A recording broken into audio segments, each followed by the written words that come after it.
Hey, how's it going, YouTube? So it's been a while since I've last played a Neptunia game, but I decided to pick up Cyberdimension Neptunia 4 Goddesses Online just on a whim. I'll start calling it 4GO from now on since it's easier to say.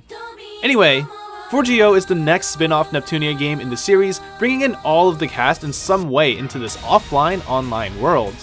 And here is my review for it. You know the deal, minimum spoilers if any at all, and I try to remain as unbiased as possible. After completing the game, I can say that the game was overall an enjoyable experience due to its relatively short length and lighthearted story and cast.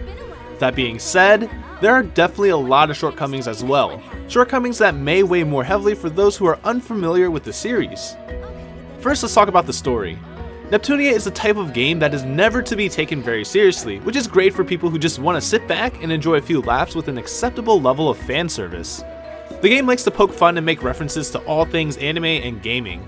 After all, the four main characters are personifications of gaming consoles.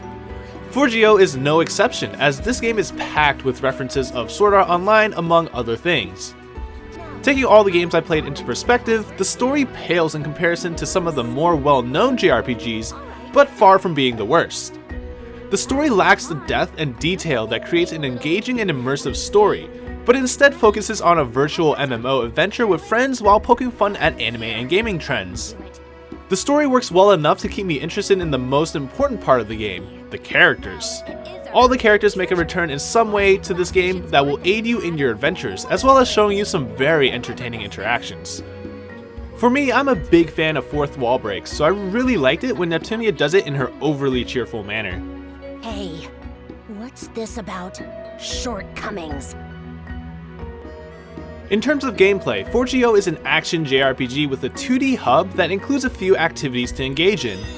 First, a level must be selected in order to be explored, with more levels unlocking through story progression. Let's do our best. One of these levels is the town, which will serve as your main 2D hub outside of the world map.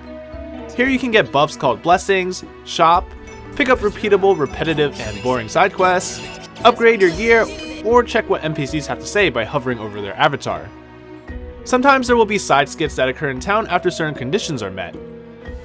When you select an explorable level, you will be in a party of 4, which can be reassigned. Control is granted for one character while the other 3 are AI controlled.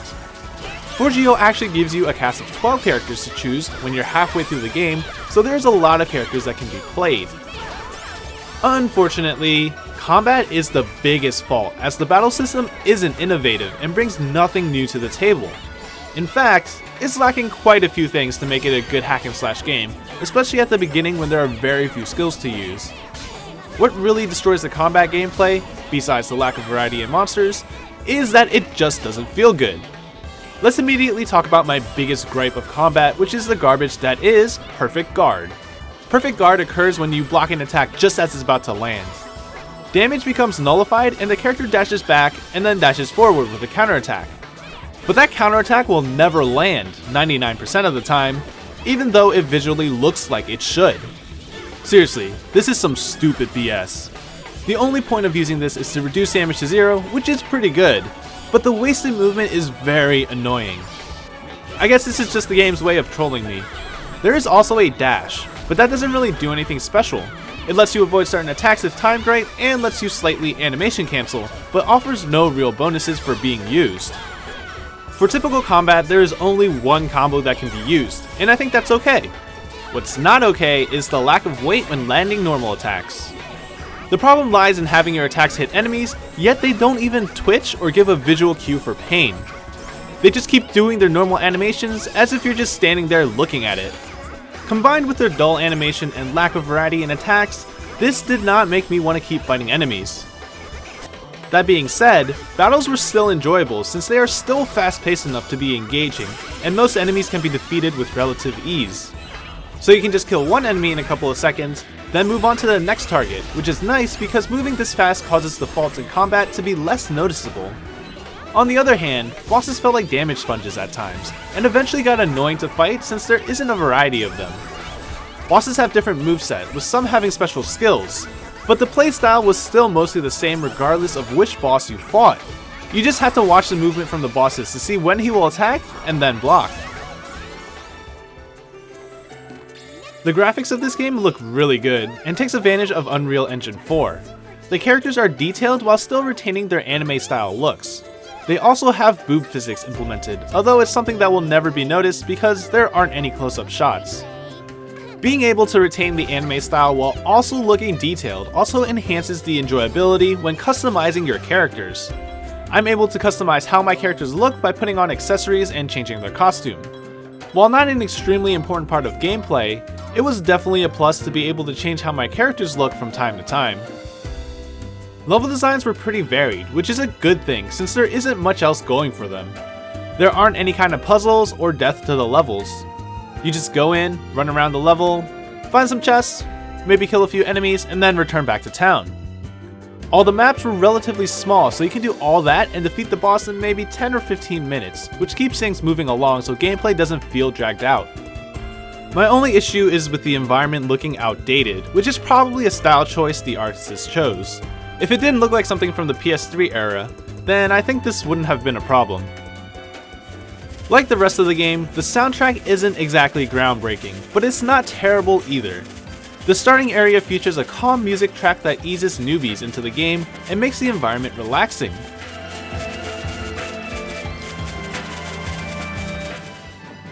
The world map features a song that has more brass instruments for the melody, giving me the sense that I'm about to embark on an adventure.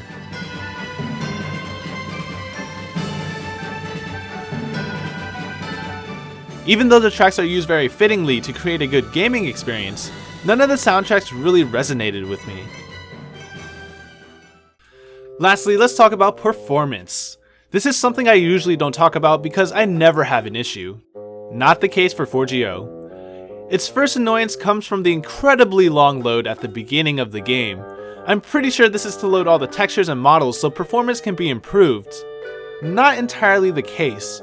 While most of the gameplay is fine, there are definitely some levels in which there is an obvious drop in frames. Luckily, it's not something that lingers for more than 5 seconds or happens too often, but this just shows that the game could use a bit more polish. Then we have the crashes. There doesn't seem to be a high number of random crashes, but I have crashed twice looking through my inventory while in dungeons, which was frustrating to say in the least.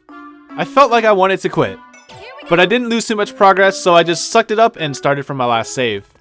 Since you can't save in dungeons, this means I lost some levels and items, as I'm pretty thorough in exploring and also like to kill all the enemies I encounter. But life goes on. So is this a good game to try out? Honestly, it depends. There are a couple of factors to take into consideration, such as what you're in the mood for and whether you're already a Neptunia fan or not. For people who are unfamiliar with the series, on one hand, there isn't anything atrocious about the game, but on the other hand, there is also nothing that stands out and makes it worth getting over a better game that contains a rich story and thoughtful characters. However, the short and lighthearted story is definitely a plus for those who are looking for something quick to play without having to invest too much time into a game. Like other Neptunia games, they like to parody other games and anime, which always adds to the enjoyment of the series.